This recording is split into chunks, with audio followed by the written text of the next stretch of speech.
আসসালামু আলাইকুম। ঝর্ণাস কুকিং হাউজের আজকের আয়োজনে মিট রোল রেসিপি তৈরি করে দেখাবো ঘরে থাকা সাধারণ কিছু উপকরণ দিয়ে।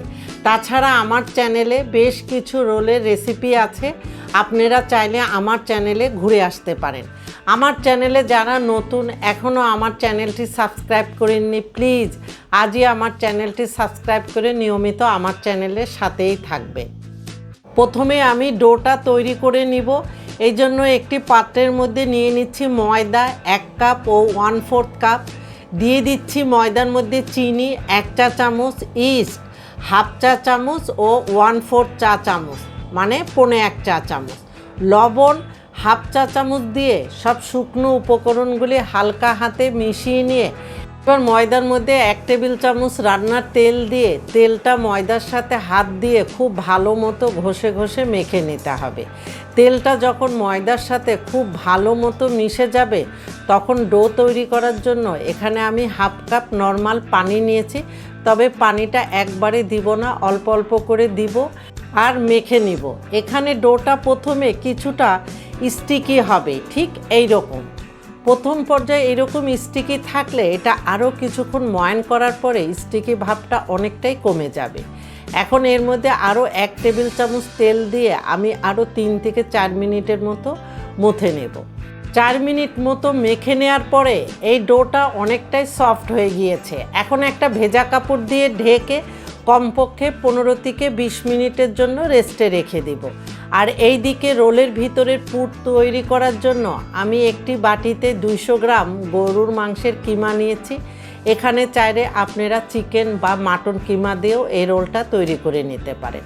এখন আমি যে পাত্রে কিমা সিদ্ধ করব সেই পাত্রের মধ্যে কিমা নিয়ে কিমার মধ্যে দিয়ে দিব আদা বাটা 1/2 চা চামচ, রসুন বাটা 1/2 চা চামচ, লাল মরিচের গুঁড়া 1 চা চামচ বা স্বাদ মতো দিয়ে নিতে পারেন, লবণ 1/2 চা চামচ ও কিমা সিদ্ধ হওয়ার জন্য এখানে 1/2 কাপ পানি দিয়ে কিমার সাথে সব কিছু একটু ভালো মতো নেড়ে মিশিয়ে দিয়ে এই পাত্রটা আমি সরাসরি চুলার উপরে বসিয়ে দিব। এখন চুলার হিট মিডিয়াম লোর মাঝামাঝি রেখে আবারও সব কিছু একটু নেড়ে মিশিয়ে দিয়ে আমি ঢাকনা দিয়ে কিমাটা সেদ্ধ হওয়া পর্যন্ত অপেক্ষা করব, আর মাঝে মাঝে 1-2 বার একটু নেড়ে চেড়ে মিশিয়ে দিতে হবে। আর এদিকে 20 মিনিট পরে ডোর উপর থেকে ভেজা কাপড়টা তুলে নিয়ে আমি আবারও ডোটাকে 3 থেকে 4 মিনিটের মতো খুব ভালো মতো মথে নিয়ে এই ডোটাকে ঢেকে আবারও আমি 10 মিনিটের জন্য রেস্টে রেখে দেব। এদিকে কিমাটা অলমোস্ট সিদ্ধ হয়ে গিয়েছে। এখন ঢাকনাটা তুলে হালকা হাতে নেড়ে মিশিয়ে দিতে হবে। আর এই কিমার ভিতরে যে এক্সট্রা পানি আছে এখন চুলার হিট হাইতে করে এই কিমার এক্সট্রা পানিটা আমি শুকিয়ে নেব। এখন এই কিমাটা আরেকটি পাত্রে ঢেলে নিয়ে ওই একই পাত্র চুলায় বসিয়ে দিয়ে 1 টেবিল চামচ রান্নার তেল দিয়ে তেলটাকে হালকা গরম করে নিয়ে এই তেলের মধ্যে আমি 1/2 কাপ পেঁয়াজ কুচি দিয়ে দিচ্ছি। আর এই পেঁয়াজ কুচিটা কোনোভাবেই কালার করে ভাজা যাবে না, জাস্ট 1.5 থেকে 2 মিনিটের মতো ভাজতে হবে যাতে পেঁয়াজগুলি একটু সটে হয়। পেঁয়াজগুলি 2 মিনিট মতো ভেজে নেওয়ার পরে যখন এই রকম সফট হবে তখন এখানে আগের থেকে সিদ্ধ করে রাখা মাংসের কিমাগুলি দিয়ে দিব। এবার দিয়ে দিচ্ছি কাঁচামরিচ কুচি 1 টেবিল চামচ বা স্বাদ মতো দিয়ে নিতে পারেন, দিয়ে দিচ্ছি গরম মশলার গুঁড়া 1/2 চা চামচ, লবণ 1/4 চা চামচ দিয়ে কিমার সাথে সব কিছু একটু ভালো মতো নেড়ে মিশিয়ে আরও 1 মিনিটের মতো অপেক্ষা করব। 1 মিনিট পরে এখানে দিয়ে দিতে হবে 1/4 কাপ ধনেপাতা কুচি। এখন ধনেপাতা কুচিটা কিমার সাথে ভালো মতো মিশিয়ে নিলেই এই কিমার মিশ্রণটা একদম রেডি। এবার চুলাটা বন্ধ করে দিয়ে রোলের পুরটা আরেকটি পাত্রে ঢেলে নিয়ে পরের প্রসেসে চলে যাচ্ছি। 10 মিনিট পর ডোটার উপর থেকে ভেজা কাপড়টা সরিয়ে নিয়ে ডোটা আবারও 2 মিনিটের মতো ভালো মতো মথে নিতে হবে। এখন বোর্ডের উপরে ডোটা নিয়ে আমি 2 ভাগ করে নিয়ে 1 ভাগ ভেজা কাপড় দিয়ে ঢেকে রেখে আরেক ভাগ দিয়ে গোল করে একটা রুটি বানিয়ে নিতে হবে। আর এই রুটিটা বানানোর জন্য এখানে শুকনা ময়দা সামান্য পরিমাণে ব্যবহার করে গোল রুটি বানিয়ে নিতে হবে। এখন এই গোল রুটিটাকে আবারও ছুরি দিয়ে 4 ভাগ করে নিতে হবে। 4 ভাগ করে নিয়ে 3 ভাগ সরিয়ে রেখে এখানে 1 ভাগ নিয়ে নিচ্ছি। এখন যে শেপে আছে ঠিক সেই শেপে সামান্য পরিমাণে শুকনা ময়দা 2 সাইডে দিয়ে আবারও একটু বেলে সামান্য পরিমাণে বড় করে নিতে হবে। আর এই কাজটি স্ক্রিনে দেখে আপনাদের বুঝে নিতে হবে। একটু বড় করে বেলে নিতে হবে। বেলে নেওয়ার পরে এখানে পরিমাণ মতো পুর দিয়ে দিতে হবে। তবে এই পুরটা বেশি পরিমাণে দিবেন না, আমি যে পরিমাণে দিচ্ছি ঠিক ওই পরিমাণে দিয়ে এখন এই সামনের অংশটা হালকাভাবে টেনে নিয়ে ফোল্ড করে নিতে হবে। তবে কোনোভাবে চেপে দিবেন না, জাস্ট হালকা হাতে ফোল্ড করে নিলে মিট রোলের শেপ হয়ে গেল।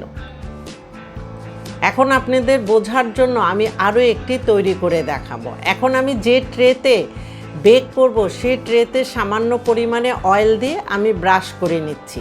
ব্রাশ করে আমি এই মিট রোলটা এর উপরে বসিয়ে দিলাম। দিয়ে আমি আপনাদের সুবিধার জন্য আরও একটি তৈরি করে দেখাচ্ছি।